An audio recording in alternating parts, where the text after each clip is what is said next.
Os destaques da semana entre os julgamentos do plenário do Supremo Tribunal Federal. Você confere aqui na TV Justiça. Plenárias já está no ar.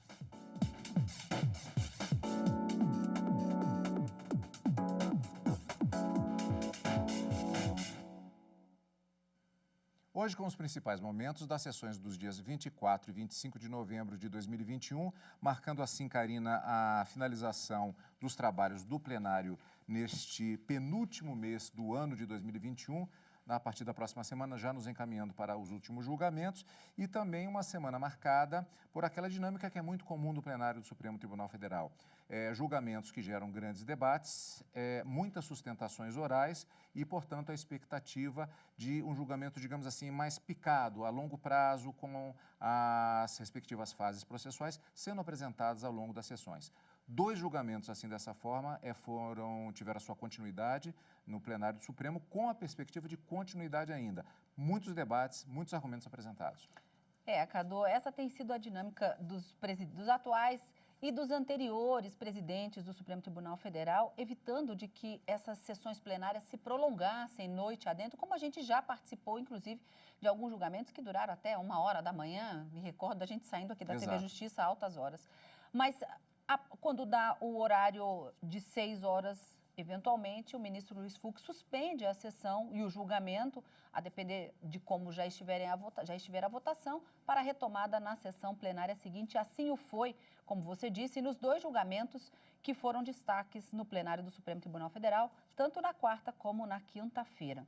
Na quarta-feira, os ministros retomaram o julgamento em que se discute a constitucionalidade de uma lei de 2017 do Estado de São Paulo, que teria destinado pelo menos 40% do orçamento da Defensoria Pública daquele Estado para o pagamento de advogados dativos ou para o pagamento de uma advocacia suplementar, levando-se em consideração que não há um contingente suficiente de defensores públicos no Estado para atender a alta demanda de pessoas que precisam da prestação desse serviço gratuito e integral dentro do judiciário, e isso está sendo questionado nessa ação direta de inconstitucionalidade. Na semana anterior, o relator já havia votado, o ministro Edson Fachin, outros 2 ministros também haviam concordado, votado no mesmo sentido. O ministro Alexandre de Moraes abriu a divergência. O julgamento foi retomado na quarta-feira. Já temos uma maioria de 6 votos pela declaração de inconstitucionalidade, então é um número mínimo para se declarar a inconstitucionalidade de uma norma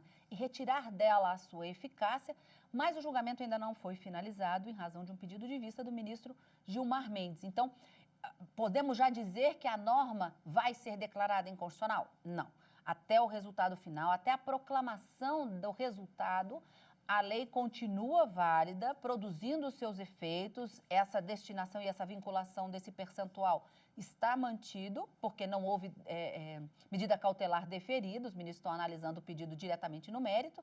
Então, quando desse julgamento retornar ao final, aí podemos dizer se houve ou não uma maioria formada pela declaração da inconstitucionalidade. Então, esse foi o destaque da quarta-feira. Mas na quarta, ainda foi iniciado um outro julgamento que teve continuidade na quinta, mas que houve uma suspensão, também em razão já do adiantado da hora, para que seja retomado esse tema na sessão plenária da próxima semana. Ações diretas de inconstitucionalidade, questionando uma legislação de 2020 que é chamada comumente como o novo marco regulatório do saneamento básico no Brasil. Então, dispositivos dessa nova lei vêm sendo questionados nessas 4 ações diretas de inconstitucionalidade, propostas por partidos políticos e associações também do setor, questionando um eventual monopólio, usurpação de competência de autonomia municipal. O ministro Luiz Fux, relator de todas essas ações, já proferiu seu voto na quinta-feira, entendendo que não há qualquer inconstitucionalidade a ser discutida, até porque há um programa de implementação dessas novas propostas e desse novo regramento a longo prazo, e ele votou pela improcedência de todas essas ações.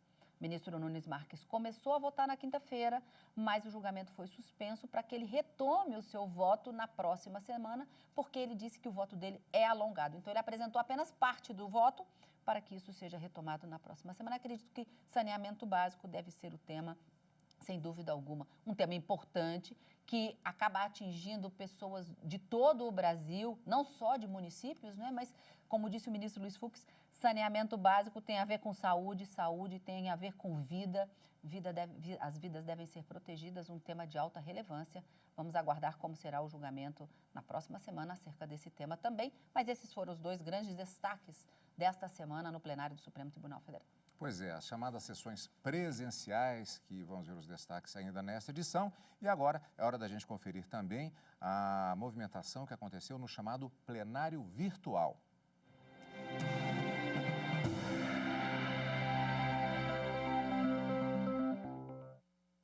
O Supremo Tribunal Federal decidiu por unanimidade que a proibição de ampliar programas sociais em ano eleitoral não se aplica quando o governante for cumprir determinação da Justiça. O colegiado acompanhou o entendimento do relator, ministro Gilmar Mendes, de que, nesse caso, a ação não pode ser considerada utilização da máquina pública em favor de futura candidatura eleitoral. A reportagem é de Evne Araújo.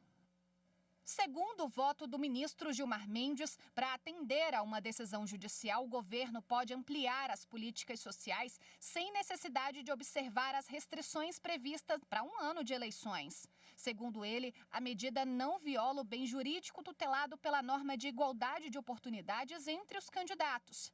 O julgamento foi realizado pelo plenário virtual e todos os ministros apresentaram votos na plataforma do STF. Com a decisão, o Supremo Tribunal Federal abre caminho para que seja cumprida a sentença que, em abril, determinou ao governo federal a implementação, a partir do ano que vem, do programa de renda básica para os brasileiros em situação de pobreza e extrema pobreza. O governo recorreu da decisão alegando que a lei das eleições proíbe a distribuição de benefícios por parte da administração pública, exceto no caso de programas sociais autorizados em lei e já em execução orçamentária no exercício anterior. Agora, a ampliação do chamado Auxílio Brasil poderá ser feita no ano que vem, sem a necessidade de o Congresso aprovar a fonte de recursos para o programa ainda neste ano. E os ministros do Supremo Tribunal Federal decidiram por unanimidade que a regulamentação do fator acidentário de prevenção por meio de decreto é legal. Fique tranquilo que a reportagem vai explicar do que se trata. A tese de repercussão geral deve ser aplicada em todos os casos semelhantes. Reportagem de Manuela Borges. O Supremo levou a julgamento uma ação direta de inconstitucionalidade contra dispositivos legais das alíquotas que incidem sobre o seguro acidente de trabalho. E um recurso extraordinário que questionava uma decisão do Tribunal Regional Federal da 4ª Região que validou o fator acidentário de prevenção. Tanto a ação como o recurso alegavam que a Constituição veda o aumento de tributos sem a aprovação de lei específica para essa finalidade. O fator acidentário de prevenção é o multiplicador que define aumento ou redução de alíquota de contribuição das empresas para o seguro acidente de trabalho. O aporte serve para financiar a aposentadoria especial dos trabalhadores. As alíquotas do seguro são de 1%, 2% ou 3% e a lei autoriza a redução de até 50% ou a majoração de 100%, a depender do risco da atividade econômica desempenhada pela empresa. O relator do recurso extraordinário de autoria do Sindicato das Indústrias Têxteis do Rio Grande do Sul, ministro Luiz Fux, sustentou que a base de redução ou majoração de alíquota se refere apenas a critérios extrajurídicos, técnicos e de natureza objetiva, diferente dos elementos previstos como fato gerador de base de cálculo e alíquota, previsto na lei que dispõe sobre a organização da Seguridade Social. O ministro Fux ainda destacou que o fato de a lei regulamentar conceitos de atividade e grau de risco não vai contra os princípios constitucionais da legalidade genérica e tributária. Já a ação direta de inconstitucionalidade, de autoria da Confederação Nacional do Comércio de Bens, Serviços e Turismo, alegava que a fixação de alíquotas de imposto por meio de decreto viola o princípio da razoabilidade e que a medida não visa reduzir acidentes de trabalho e tem a mera função arrecadatória.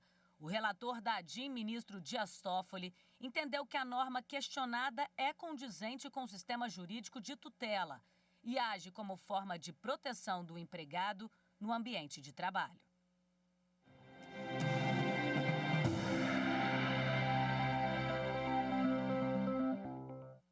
E vamos agora para os destaques da semana no plenário presencial. Nesta quarta-feira, dia 24 de novembro, o Supremo Tribunal Federal começou a julgar o novo marco legal do saneamento. Em outro julgamento na mesma sessão, o plenário chegou a formar maioria para declarar a inconstitucionalidade de uma lei paulista que destina parte do orçamento da Defensoria Pública ao pagamento de advogados privados. Mas pedido de vista suspendeu o julgamento. A reportagem é de Marta Ferreira. A norma do Estado de São Paulo de 2017 vinculou parte do orçamento da Defensoria Pública Estadual, correspondente a 40% do Fundo de Assistência Judiciária, ao pagamento de convênios contratados pelo órgão para prestação de assistência jurídica suplementar por advogados privados. Para a Associação Nacional de Defensores Públicos, autora da ação, a norma paulista é inconstitucional porque foi proposta pelo Executivo, quando a competência seria apenas da Defensoria. O relator, ministro Edson Fachin, já havia votado na semana passada pela inconstitucionalidade da lei. No entendimento de Fachin, caberia ao Defensor Público Geral do Estado a iniciativa de propor a lei e não ao governador.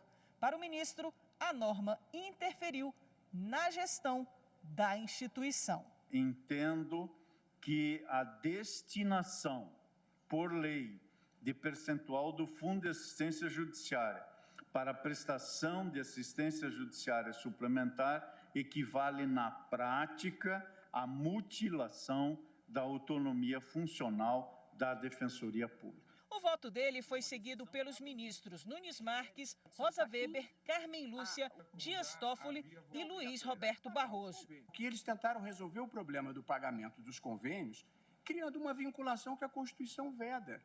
Portanto, eu acho que a solução que a gente devia propor é dizer que nesta fórmula está errada porque a Constituição não permite e que se deve criar uma rubrica específica para pagamentos de convênio. E aí se evita o calote. Também na semana passada, o ministro Alexandre de Moraes votou e abriu divergência, sendo seguido na sessão dessa quarta-feira pelo ministro Ricardo Lewandowski.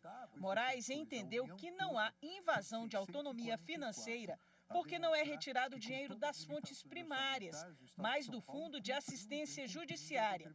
Observou ainda que já houve caso de desvio de finalidade no uso dessas verbas e que várias funções gratificadas foram criadas no âmbito do órgão e estavam sendo pagas com a receita desse fundo. Não há essa vinculação orçamentária. A Defensoria Pública é obrigada todo ano a gastar 40% do fundo com os convênios. Não, ela tem que gastar 40% se os débitos forem 40 ou mais.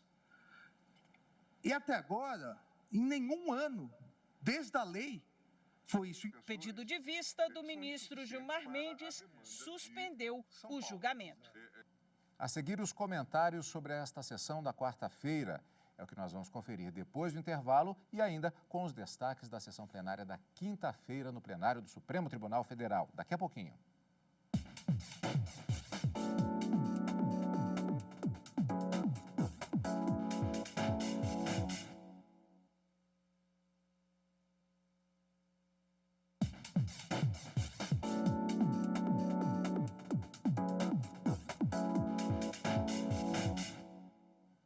Estamos de volta com o Plenárias. Como vimos no bloco anterior, na sessão plenária da quarta-feira, dia 24 de novembro, nós tivemos o início do julgamento relativo às defensorias públicas e o percentual que é destinado para o pagamento de escritórios privados e também tivemos o julgamento relativo ao marco legal do saneamento. Vamos conversar com a Karina agora, primeiramente com relação à questão das defensorias, não é, Karina? Já que o julgamento do marco legal do saneamento ele tem prosseguimento na quinta-feira, a gente vai conferir daqui a pouco. Você já adiantou, houve já uma maioria formada, mas o julgamento não acabou. Exatamente. Olha só, nessa ação direta de inconstitucionalidade que questiona essa lei do Estado de São Paulo e que teria vinculado esse percentual de 40% para o pagamento dessa advocacia suplementar, como eu disse no início, justamente para poder atender a toda a demanda no estado de São Paulo, ainda carente de defensores públicos em número razoável. Eu me lembro do início do julgamento, Cadu, em que a ministra Carmen Lúcia dizia assim, quem nunca esteve numa cidade do interior e viu uma longa fila aguardando para uma triagem para atendimento em uma defensoria pública? Então, essa é a realidade.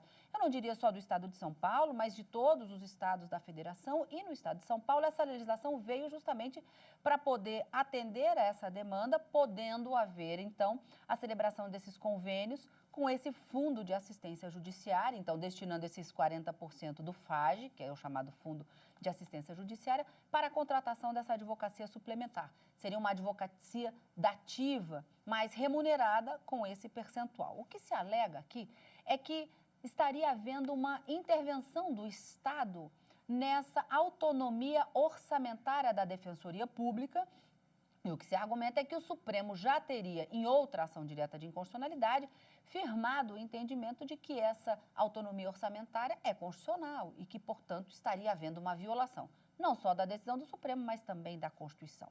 O ministro Edson Fachin analisou os argumentos trazidos e afastou tanto uma inconstitucionalidade formal, que estava sendo arguída, em razão de vício de iniciativa para a propositura dessa legislação. Havia o argumento de que, em se tratando da Defensoria Pública, essa lei não poderia ter partido do governador do Estado, Poder Executivo, mas sim do Defensor Público Geral do Estado, para se tratar desse orçamento. E o ministro entendeu que sim, houve a inconstitucionalidade formal, havendo vício de iniciativa, que não é sanável nem mesmo com a sanção da lei. Isso a gente repete aqui várias vezes. E também apontou uma inconstitucionalidade material em relação a essa destinação do orçamento da Defensoria. Como você disse, outros 5 ministros votaram nesse mesmo sentido, formando uma maioria absoluta, preenchendo, então, aquele requisito previsto na Constituição da chamada cláusula de reserva de plenário, ou seja, para se declarar a inconstitucionalidade de uma norma, é preciso uma maioria absoluta daquele órgão que está discutindo ou que tem competência para discutir aquela constitucionalidade. Mas, embora já se tenham 6 votos para a declaração de constitucionalidade, não podemos dizer que a norma perdeu a sua eficácia, porque o julgamento ainda não foi concluído. O ministro Gilmar Mendes pediu vista para trazer o seu voto, considerados os argumentos trazidos não só pelo ministro Edson Fachin e todos aqueles que o seguiram, mas para considerar também a divergência que havia sido aberta pelo ministro Alexandre de Moraes e que nessa semana foi acompanhado pelo ministro Ricardo Lewandowski. Para o ministro Alexandre de Moraes, não estaria havendo usurpação de competência ou vício de iniciativa por parte do governador, porque a questão, ao seu entender, não era orçamentária, mas sim uma questão de organização da Defensoria Pública. E olhando nesse ponto, ele disse, olha, o governador pode sim propor uma lei para tratar da estrutura orgânica da Defensoria Pública, não haveria essa usurpação, e entendia também que não haveria de forma alguma a violação dessa autonomia orçamentária e financeira. Então, considerados esses 2 pontos, o ministro Gilmar Mendes pediu vista, o julgamento deve ser retomado em outra oportunidade. A gente deve aguardar, portanto, quando da retomada no plenário do Supremo essa discussão, para se saber efetivamente se a norma continua a ser válida a partir do resultado final do julgamento ou se ela será declarada inconstitucional por uma maioria formada no plenário do Supremo. Vamos aguardar. Até porque, Karina, em situações como essa em que há um pedido de vista, o ministro irá se manifestar, no caso o ministro Gilmar Mendes, e os argumentos a serem apresentados, acontece muitas vezes de um ministro, nessa fase isso é possível, ele evoluir o voto e se declarar sensibilizado com a argumentação e modificar o voto, tanto na íntegra como parcialmente, criando um novo debate, novas questões. Tudo pode acontecer. Exatamente. E como você disse, nós vamos acompanhar aqui na TV Justiça. E na sessão da quinta-feira, dia 25 de novembro, o Supremo Tribunal Federal retomou o julgamento iniciado na véspera, na sessão da quarta-feira, das ações contra o novo marco legal do saneamento básico. A repórter Marta Ferreira acompanhou a sessão. Em 94% das cidades brasileiras, o serviço de saneamento é prestado por empresas estatais. As empresas privadas administram o serviço em apenas 6% das cidades. Dados do IBGE mostram que mais de 35 milhões de brasileiros não têm acesso à água tratada. Mais de 100 milhões não têm coleta de esgoto e somente 46% do volume gerado de esgoto no país é tratado. Sancionado em julho do ano passado, o novo marco do saneamento básico facilita a participação da iniciativa privada no setor e prevê o fornecimento de água potável para 99% da população até o fim de 2033. Também atribuiu à Agência Nacional de Águas competência para editar normas sobre o serviço de saneamento. Ficou estabelecido um prazo para o fim dos lixões no país. A nova lei estabelece que os contratos atuais poderão ser mantidos até sua vigência final. Ainda prevê o sistema de saneamento com prestação de serviço regionalizada. Assim, empresas não podem fornecer serviço apenas para os municípios de interesse delas, que gerem lucro. No STF, 4 ações questionam a validade de dispositivos no novo marco legal do saneamento básico. As ações foram propostas por partidos políticos e associações que representam o setor. Um dos argumentos é que o novo marco violaria a autonomia federativa. Também alegam que pode haver comprometimento da prestação de serviço ao permitir que as empresas privadas forneçam serviços apenas nos municípios mais ricos. O Procurador-Geral da República se manifestou pela improcedência das ações. O novo modelo não gera prejuízo para as empresas estaduais prestadoras do serviço. Não há confisco de ativos dessas empresas, não há óbice para que elas participem dos processos licitatórios. E por já terem expertise na área, que é altamente técnica e especializada, é possível que tenha melhores condições de participar do certame, apresentando propostas mais vantajosas e saírem-se vencedoras das disputas licitatórias. Também não há violação à autonomia federativa. As competências constitucionais dos municípios quanto ao serviço público de saneamento estão preservadas. O relator ministro Luiz Fux votou pela constitucionalidade da lei. Ele destacou que a norma manteve a autonomia municipal e a harmonização com arranjos federativos de contratação. Quanto à titularidade dos serviços públicos de saneamento, a Lei 14.26 manteve a autonomia municipal e a sua harmonização com arranjos federativos de contratação.